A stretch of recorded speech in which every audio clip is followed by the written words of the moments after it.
नमस्कार, आप सभी का स्वागत है क्यूएनएस टीवी में और मैं हूं आंचल मिस्कीन। चलिए आज की पेशकश की शुरुआत करते हैं। घर से बाहर निकलने के लिए हम कई तरह के व्हीक्यूलर फैसिलिटीज पर डिपेंडेंट होते हैं।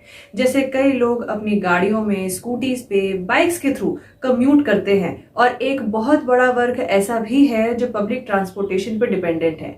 कई ऐसे हैं जिनके पास पर्सनल व्हीकल का ऑप्शन अवेलेबल नहीं होता और कई ऐसे होते हैं जो ट्रैफिक को अवॉइड करने के लिए पब्लिक ट्रांसपोर्टेशन जैसे ऑटो या मेट्रो से सफर करते हैं। अभी अगर हम यहाँ जेएंडके की बात करें तो यहाँ फिलहाल मेट्रो सर्विस जैसी फास्ट सर्विस अवेलेबल नहीं है, तो यहाँ लोग मोस्टली या तो मेट्रो सिस्टम्स पे टिके हैं या तो ऑटोज पे। इनफैक्ट अगर मैं अपनी भी बात करूँ तो मुझे ऑटो से ट्रैवल करना बहुत कन्वीनियंट लगता है। पर हम स्पेसिफिकली अगर यहाँ ऑटो सर्विस की बात करें तो इससे जुड़ी एक बहुत ही बड़ी परेशानी है जो कम्यूटर्स यहाँ फेस कर रहे हैं और इस परेशानी के कारण ऑटो सर्विसेज उनकी पहुंच से बाहर हो जाता है, जिस वजह से बहुत से लोगों को चाहते हुए भी ऑटो से ट्रैवल करना अवॉइड करना पड़ता है। दोस्तों, यहाँ तक मेरा डिस्क्रिप्शन सुनते हुए आप समझ ही गए होंगे कि किस परेशानी की बात कर रही हूँ।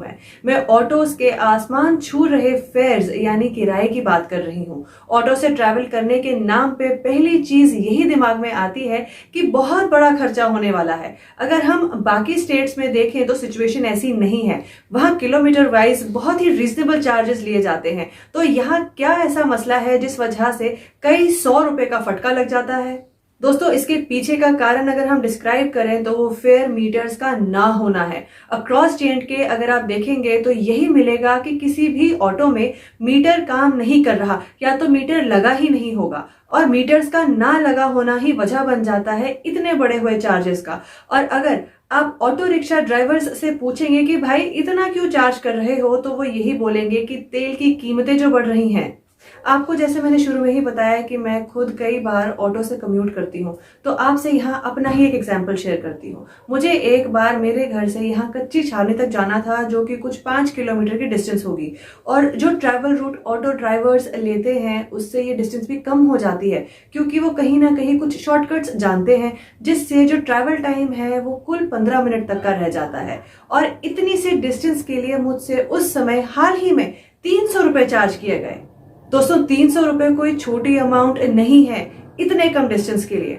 जब मैंने ऑटो ड्राइवर से कहा कि इतना किस बात के लिए चार्ज किया जा रहा है, तो उसका यही जवाब था कि तेल की कीमतें जो बढ़ रही हैं। और वहीं अगर इनसे मीटर के बारे में पूछो तो इनके पास कोई जवाब ही नहीं होता और इसी मीटर का ना होना ही वजह है जिससे ये ऑटो ड्राइवर्स इस तरह से फायदा उठा रहे हैं और पैसेंजर्स को एक्सप्लॉइट कर रहे हैं। यहाँ ये सवाल उठता है कि आखिर क्यों यहाँ मीटर सिस्टम नहीं है? आखिर क्या वजह है कि पूरे जम्मू कश्मीर में घूम रहे ऑटो में मीटर ही नहीं लगे? क्या कोई ऐसी वजह है जो एडमिनिस्ट्रेटिव कंट्रोल की पकड़ से बाहर है? और हम जैसे ऐसे बहुत से लोग होंगे जो इस बात से क्यूरियस होंगे कि क्यों यहाँ मीटर सिस्टम अमल में नहीं है। यहाँ देखने वाली बात दोस्तों ये है कि जम्मू कश्मीर में हर ऑटो ड्राइवर की रेट सेम रूट पे अलग अलग है। कुछ 50-100 रुपए का फर्क आराम से देखने को मिल जाएगा। और ये सिचुएशन कोविड के बाद से और भी बिगड़ी, क्योंकि बहुत से लोगों ने मैक्सिमम पब्लिक कांटेक्ट के डर से मेट्रोडोर्स में ट्रैवल करना बंद कर दिया। बस इसी के बाद ऑटो फेयर्स आसमान छूने लगे। यहाँ दोस्तों ये सवाल उठते हैं कि ये कैसी मोनोपोली है एंड मोर ओवर इसको कंट्रोल कौन कर रहा है?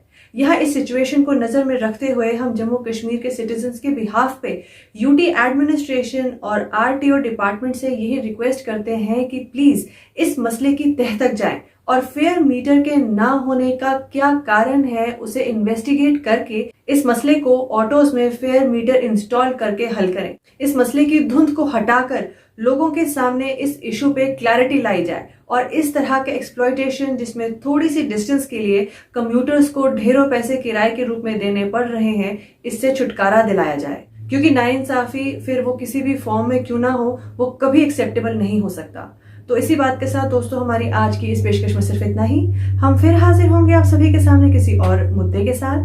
तब तक के लिए, बाकी खबरों के लिए आप सभी बने रहिए क्यूएनएस टीवी के साथ और मुझे दीजिए इजाजत। नमस्कार।